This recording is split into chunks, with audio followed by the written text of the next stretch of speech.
The following was recorded in front of a live studio audience at the Studio 21 Podcast Cafe. This is the United Podcast Network. The following program is closed captioned for the thinking impaired. By tomorrow, I will rule the world! You think he's gone? He's not gone. That's the whole point. He's never gone. Is this some radical new therapy? You see? Well, I must have not been paying attention when you were just talking to me. Do you think that you could repeat the question? And I listen more attentively. There must have been something in all of that nothing that wasn't quite so easy to see. And I must have missed something when you were just talking to me. I got it. You got it shared? Yeah, I got You're it. a champion. I guess you can teach old dogs new tricks. You definitely can. I think Murphy's smarter than me sometimes. Actually, I'm sure he is sometimes. Actually, Smarter than me sometimes. He's taking a nap, so who's the smart dog here? He is. He's resting and relaxing, and we're here doing work. What's the dog's name? Murphy. Murphy. That's the executive Such producer. a good dog. Yeah. He opened his eyes. He's like, I know. But he still didn't raise his head. All right, we're gonna get rolling early. Yeah, let's go. We got a lot to talk We about. have a lot. All right, hello everyone. How you doing? My name is David Consoli. I am the guest host for the Paying Attention podcast. We're at the Studio 21 Podcast Cafe. We have two wonderful guests today from Methuen City Council. They're the two incumbents running for the at-large district. But before we get started, I need to thank our sponsors. McLennan Real Estate, Century 21. Matt McClellan will be in studio next week to talk about real live. estate. That should be, and from what I understand from Jana Pesh last week, he's quite the foodie, so we may have some food discussion too. Marsan and Son Construction, EIS Investigation and Gun Training, the Doug Mercurio Law Office, Borelli's Deli. I'm going to have to get working on the sandwich of the day. We are, yes. Because Tom has been under the weather, and he's still hospitalized. He's doing okay, and he's usually in charge of that, but I'm going to have to find a connection to see what I'm sure it's good, though. I was going to say, whatever it is, go there today. You might be lucky and still get today's one. We don't know what it is, but I've never seen one that wasn't mouth-wateringly delicious looking. And tomorrow, get tomorrow's sandwich of the day from Borelli's Deli. Tomo, Shaken Seafood, Clear Path for Veterans New England, AFC Urgent Care in Methuen and North Andover. Don't forget, they're opening up a new facility in Haverhill. My crew, Pleasant Valley Landscape Contractors. My guys do a great job. Stacks, Par 28, Loaded in the Zani Pesh Law Office. And a free shout-out to JG's Ice Cream. We love those folks. Before we get started, I got to get something off my chest. As we all know, I am filling in for Tom Duggan. I met with Tom last week in the hospital. He asked me if I could pitch in here, and I agreed to do so. And since then, I've seen a lot of things posted on Facebook, and I know a lot of people love Tom. I know a lot of people hate Tom. But for those of you that feel the need to go on Facebook and post things that he's passed away, post that he's in a coma, and all these falsehoods, and wish him, bad luck, it's just not cool. I mean, I came in here a few weeks ago when Lisa Williams was on and talked about how to and how not to conduct yourself on social media. Yeah.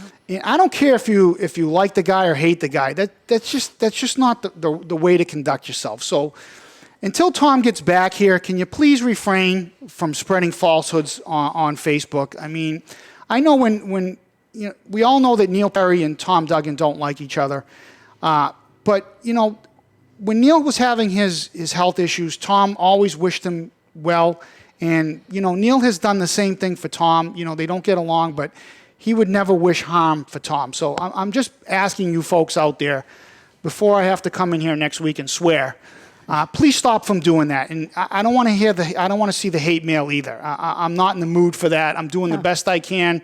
Let's not kick somebody while they're down. Be better. Be better, people. All right. So to my left, to your right, we have Nicholas Dizoglio and David DJ Beauregard. They are the two Methuen City Councilors at large. And actually, I asked them to both to come here because they are two of my favorites because they are some of the most professional people on the council. I don't like bomb throwers. I don't like people that don't conduct themselves very well. So, you know, we had Jana Zani Pesh in last week, and you have someone else running. His name escapes me. Frank Cirillo. Cirillo. So we have 4 running for 3 spots, correct? So you guys are here to tell us a little bit about your accomplishments, what your vision is for the future. But before we do, I saw something on Facebook that I thought was interesting. Are you guys childhood friends? Yeah, I mean, I would say, what are we going on, 15, 20 years? Yeah, I was born and raised here in Methuen, and I had gone to the CGS for grades 1 through 4. Really? And in 1999, we were redistricted over to the Timony. And that was, I think, around the same time that your family came to Methuen from Somerville. Yep. And that is when I met Nick, and we've had a mutual interest in all things politics, if you will. And so we have a long history. BBC has a documentary with him and I at Boys State in 2004, 5? 2006, yeah. Oh, geez, 6. Yeah. And I don't think we've ever seen it, but there was a videographer that came to Methuen and followed us to Boys State, which was a collegiate program with high schools put on by the American Legion. And, yeah, I mean, DJ and I go way back. Are you a lifer, too? You a lifelong resident? I'm 99. We moved up here, but my family had roots. Somerville. Somerville, okay. You'll notice a lot of people from Somerville moved up here after 2000 to get out of the city, and we've moved in. But we have family roots in this area. And your wife, you and your wife have a small daughter. Correct. How old is she? 2. Good. 2. Good. Congratulations. And you have a daughter. Yes, my wife and I have a 4-year-old. She'll be 5 years old next month. Okay, so you guys definitely have to watch our school committee show. Yes. Your kids will be in the school committee at some point. So you guys have been on the council now. Will this be, if you get reelected, this will be your last term? Correct. You'll be termed out. Okay. So let's look forward before we look back. Where do you see us at now? I know that we're on a much better trajectory than we have been in the past. We've paid off a lot of the debt. When do you think we can get rid of the CAFO and the oversight? I would recommend never. Well, the oversight is gone. Okay. So educate me. Yeah. So after we moved away from the $4 million, when we pay that debt off this year, we no longer have state oversight. Oh, good. The CAFO position, which is now in our charter, is something that I would recommend always keeping. I think the CAFO is a great asset to the organization. Can you expand on that, please? Because I'm not too familiar on what her role is. Her role is, if you think about it, is a town manager. In Isn't that what we have a mayor for? Well, that's different. You got a mayor that oversees policy and our departments, where the CAFO looks at our finances from a holistic view on where we can spend money, gain money, and again, DJ will probably say this a little differently, but also keep us honest in our predictions and projections for future income and expenses. So if it was like a business, Neil would be the CEO and the CAFO would be the CFO. Correct. Similar to that. So do you feel the same way? So, yeah, I think in terms of first of all, before we get too deep into the weeds, I want to say something about Tom. I've known Tom since he started the paper in 2004, and I would say for the past 4 years, we haven't seen eye to eye on virtually anything, but I will say, I just want to start this off by saying that I wish him a speedy recovery, and just on a personal level, I wish him all the best.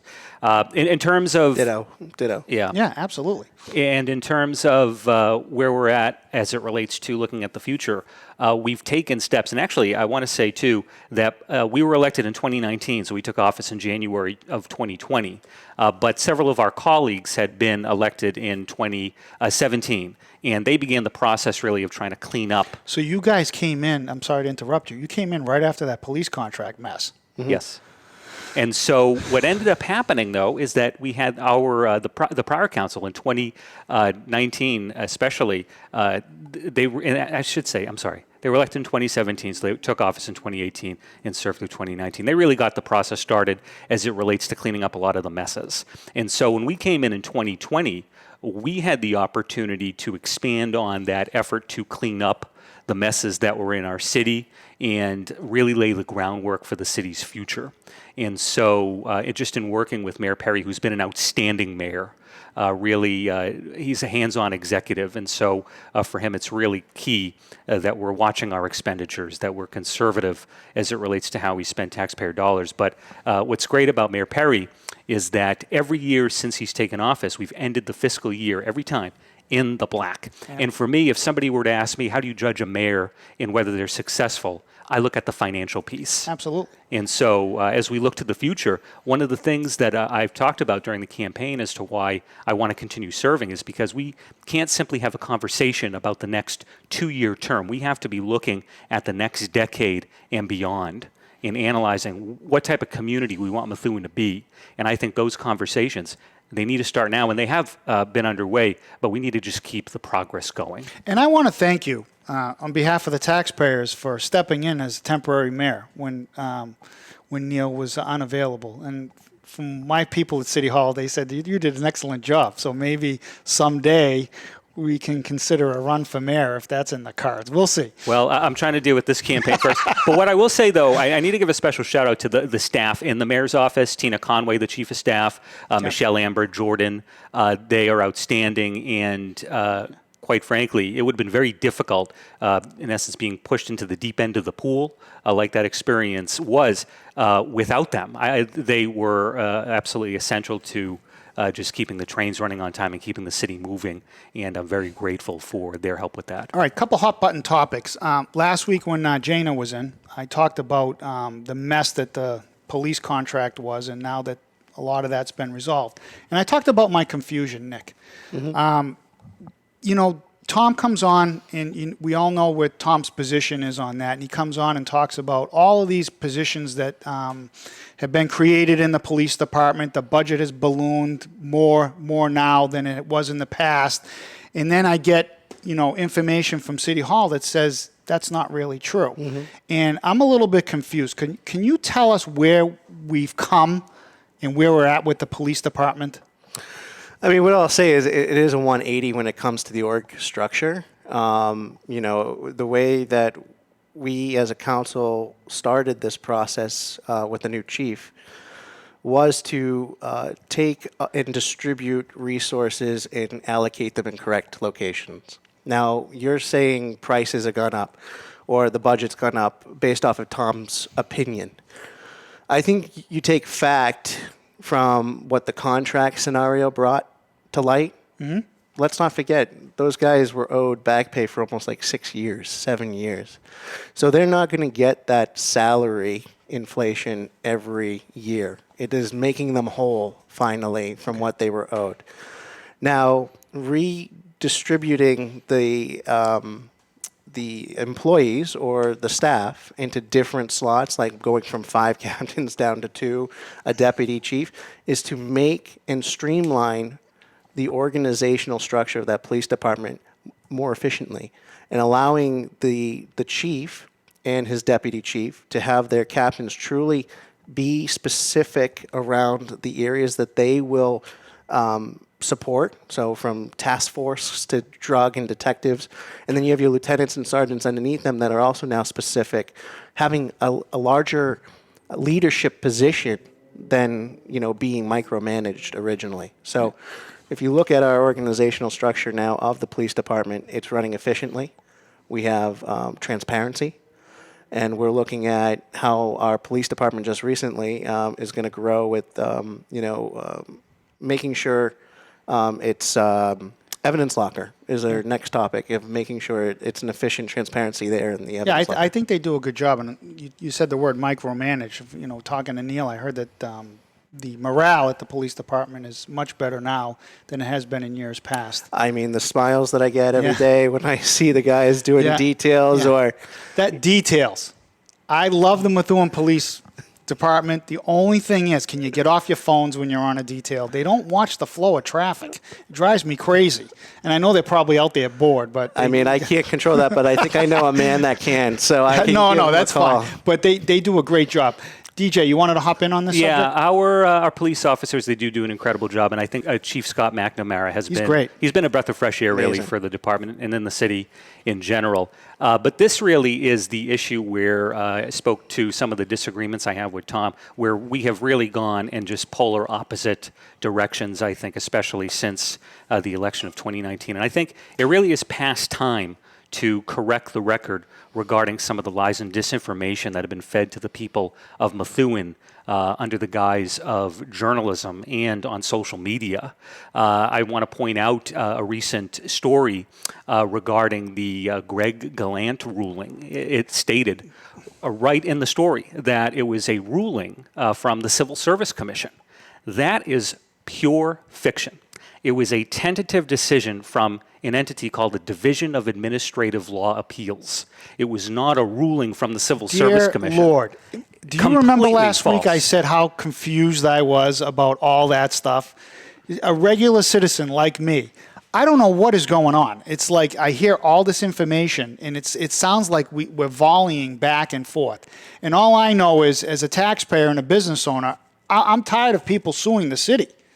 So I'm glad that you're giving us some clarification on this. And there's more to it, too. There was a reference, actually, in that story, but also in another editorial that I saw that referred to how the 2017 contract and the 2022 contract that the current council approved were nearly the same. Yeah. That is total bogus. The 2017 contract, first of all, it included raises of up to 183% for superior officers. An arbitrator came out and ruled that it was unenforceable. Unenforceable.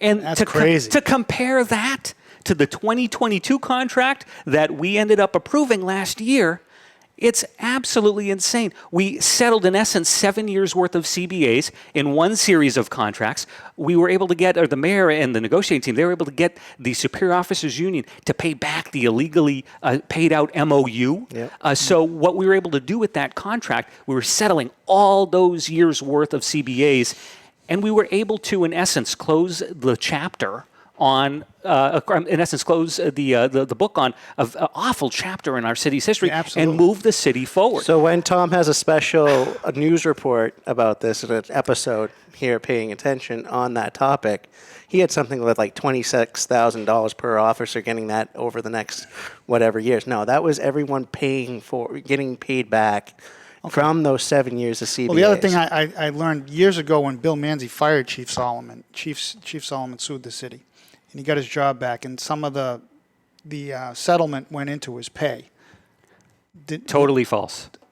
Totally false. How did he get paid? That is another common misconception that has been driven by, in essence, folks saying it's the news. It's not. So he got a settlement, and then in 2014, the city had arrived at a successor agreement, or in essence, a contract with him that paid him a fixed rate of pay.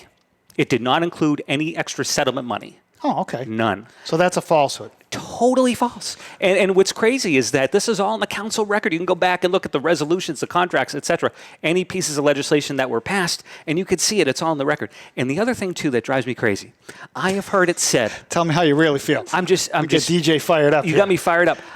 What is absolutely insane is I have heard that Joe Solomon is a victim. I've heard that from several different people who say, oh, gosh, you guys really picked on him? He was a victim.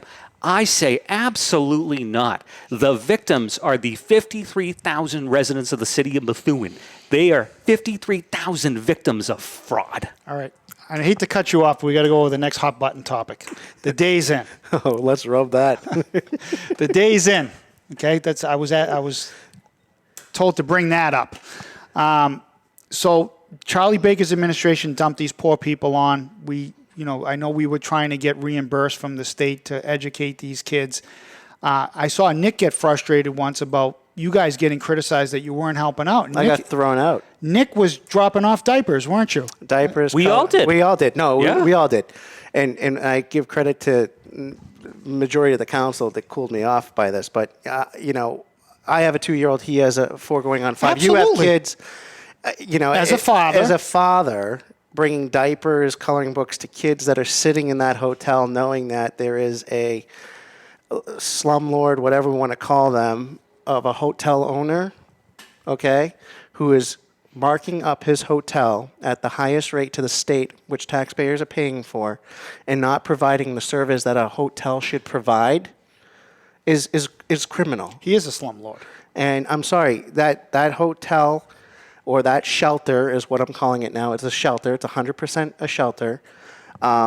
I wouldn't want my children going up there. Absolutely not. And I look at, and I criticized, I think, in the last meeting, the resources that we have there. Yes, they're giving them meals and clothing and other things, but what about the jobs? What about getting them asylum, getting them aligned to work visas to be able to go across the street to the fireside or to the new restaurants that are coming into town to help and work? Because I'm sorry, I see help wanted signs everywhere, and we have a hotel where people are just sitting there not able to work because they haven't been brought through the process yet. What can we do on the local level about this mess? So here's the challenge, and this is we're seeing it nationally. But this is not just a Methuen issue. Oh no, Well, I understand, right. but it's in my backyard. It's in our backyard, and here's the issue that we have in Methuen. So Massachusetts they call it a right to shelter state 40 years ago. 40 years ago, where that's a provision that in essence requires, let's say you have migrants coming into your state, the state needs to find a place for them. And that's in accordance with a state law from 40 years ago. And so what is absolutely crazy in my view is that we have homeless citizens in Methuen who are struggling to keep a roof over their head or even just to have a home in general. We have homeless veterans as well. And so, as a elected official representing the taxpayers of Methuen, the residents of Methuen, I think, in my mind, they're first in terms of addressing the issues that we have here at home.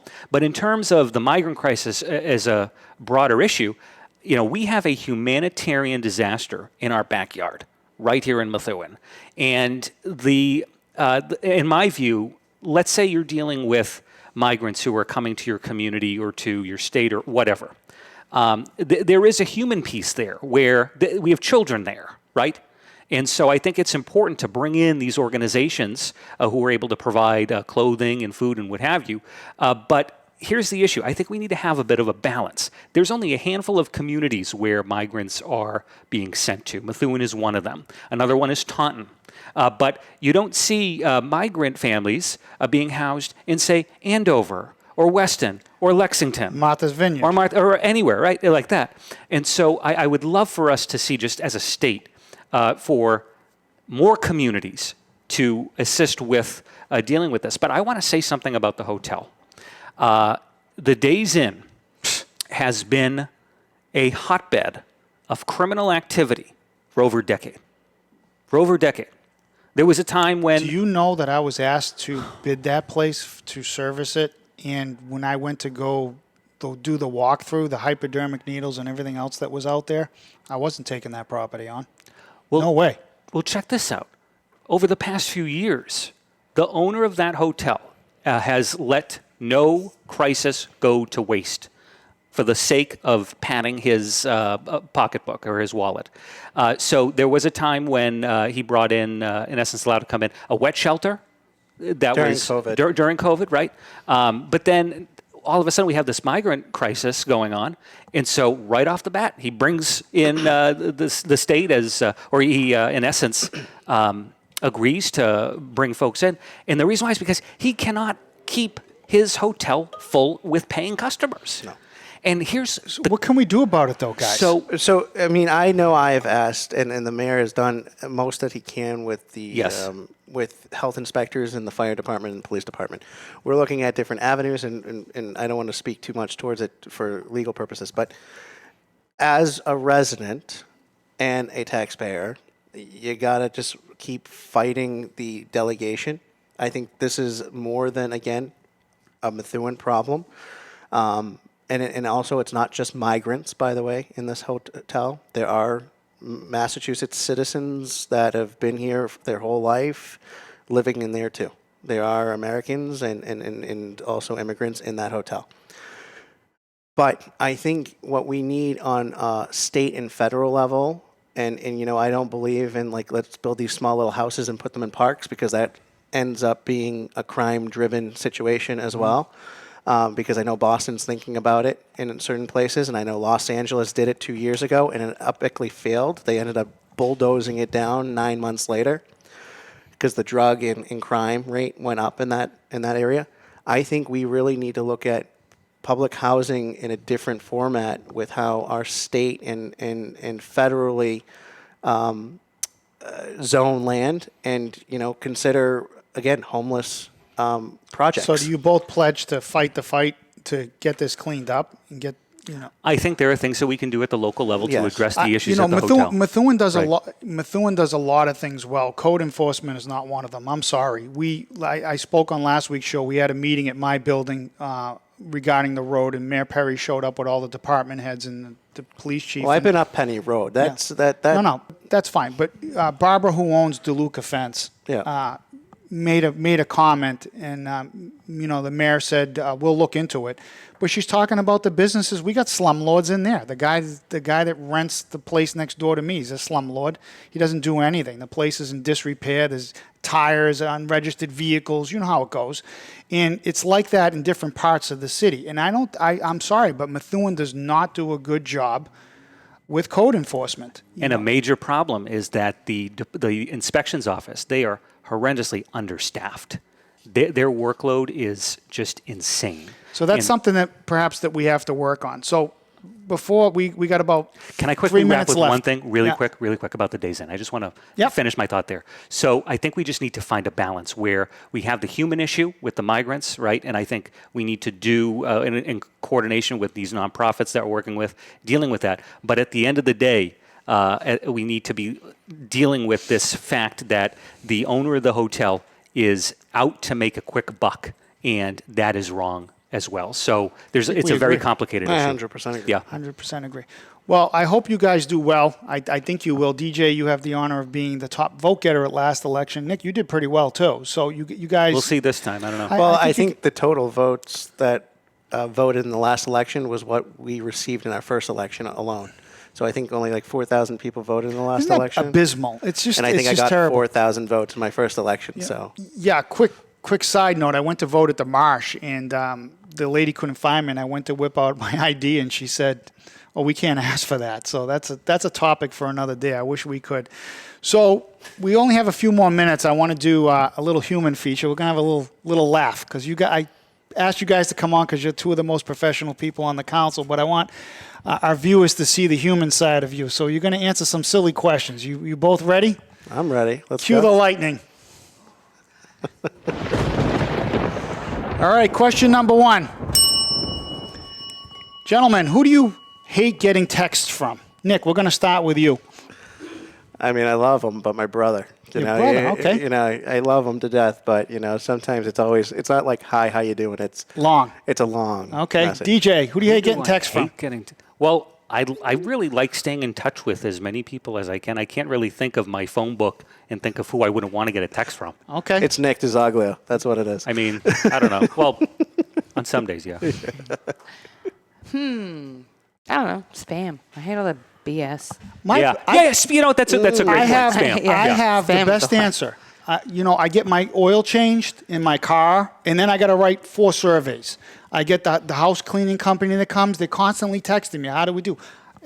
You're about to be fired if you don't stop bothering me. We don't. At my organization, we service you. If you have a question, come and ask us. We don't, give you follow-up texts. It drives me crazy. We don't get spam texts in Australia. My phone just never stops. Stop asking me how you did. I don't want to hear from you. Okay. On your bedside, alarm clock or iPhone to wake you up in the morning? Amazon Alexa. Oh, really? I don't have one of those. Yeah, Amazon Alexa. Alexa, set alarm to 7:30. Alarm set for 7:30. Oh, good for you. My iPhone. You do. Do you silence it at night? Or No. So I don't have it on like Do Not Disturb, but it's just on like vibrate in the morning. Yeah, and the it kids, always gets you me young up. people, I'm going to call you young, DJ. I'm Yeah. well over 2 decades older than the both of you. But you young people bring your phones in the bedroom. I leave it downstairs. I don't want to be bothered at night. What if there's an emergency? I call the house phone. We don't have house You got a phone. home I got- phone? Well, we don't have home we phones. don't have so we Ah. bring it in. Yeah, we don't have. How do you call 911? They don't know where you are. I don't know. All right, so I use an alarm clock because, again, They do. I used to work for them. right? Oh, I I'm don't- the I don't old do- fogey, yeah. right? We've established I that. do phone, but just a record, I don't do iPhone. I don't Apple. Skiing or ice skating? Nick. Neither. I don't have the ankles for them. Neither. Yeah, I have the worst balance. Okay. same. I've not tried skiing, so I'm going to say skiing because I want to try it. What do you prefer? You prefer that? Oh, we almost never had done it. we almost had a unanimous. Sorry. I prefer neither either because, Oh. like these gentlemen, I have the worst balance ever. Yeah. I have I would great probably balance. fall down and kill myself.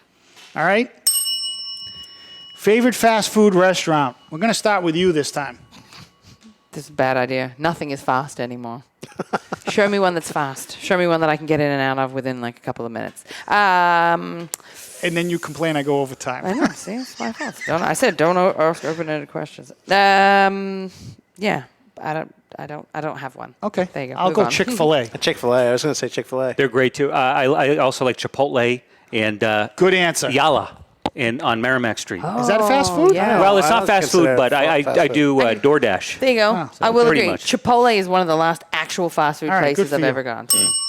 Jesus, shut up and just. DJ, are you a couch or recliner kind of guy? I don't have a recliner at home, so just a couch. Okay. Nick. I have a picture to prove it. He passed out on my couch a few years ago, just napping. His political campaign. Recliner. Recliner for me. How about you? Couch. Couch. Okay. You're like my wife. She likes the couch. I don't have a recliner. What is your favorite local radio station? Stop with the open-ended. I don't have one. I don't listen to Okay. local radio. I listen to podcasting just like this one. Listen to podcasts. WEI, sports radio. Okay. I can't listen to Jermaine Wiggins. The education system failed that gentleman. I'm sorry. He is an idiot. How about you? Mine is WBUR. Okay, so you're all political. You like to. Yeah. Mine's 98.5, the Sports Hub. Sports I Hub, like. Yeah, I like a good whiny Italian Tony Maserati. Yeah. That's kind of like my thing. Okay, great. All right, let's see if you know this one. It's like similar to the tires on your car question. What kind of printer do you have at your home? What brand? HP. Oh, he knew it right away. Brother. Epsom. Oh, good. So we did good on this I one. literally just bought it, H- so I can't. Like just installed it and had to go www. HP for me. All right, I'm going to start with you because I saw your Facebook post yesterday. Great. How much do you tip? What percentage do you tip when you get your hair done?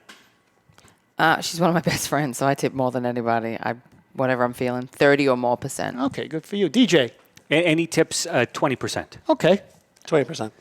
I do about 30 for the haircut. I got a really good story about a haircut. My wife, when she moved up here, went to a salon and did a haircut, and the girl said, "Oh, your last name's Consoli." Yeah. She goes, "Oh, I'm married to David Consoli," and my wife got butchered. And she said, "Tell your husband I said hello." It was an ex-girlfriend.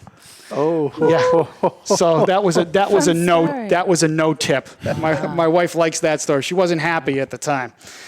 Okay. Do you pull into or back into parking spots? Again, DJ, we'll start with you. I pull into them. Yeah. I back in. You back in. Both. Depends what I'm feeling like. I pull in. I feel my customers in Andover that back into their spaces, they're jerks.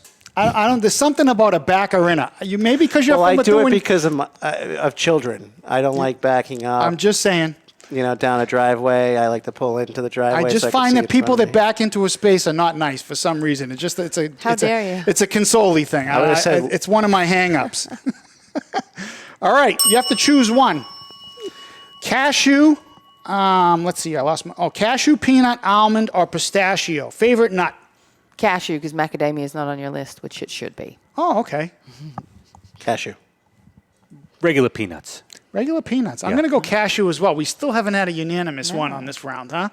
If we go unanimous, she hits the lightning button. So we got to see if we can be in sync. What is your favorite color socks? I'm starting with you. Green is my favorite color in general. So You wear it green has to socks. be Good green. for you. I don't wear them. I just wear regular black socks. Yeah. Yeah. Blue, navy. Blue navy. I'm going to go with black. There's nothing like a good black sock, even though I wear white for work. There you go. Okay. Okay. In the city of Methuen, what is the best gas station and what is the worst gas station and why?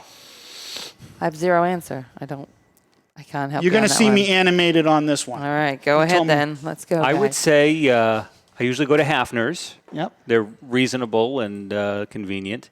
I'd say the worst gas station is typically whenever you have the gas stations where it's full service, you're paying more.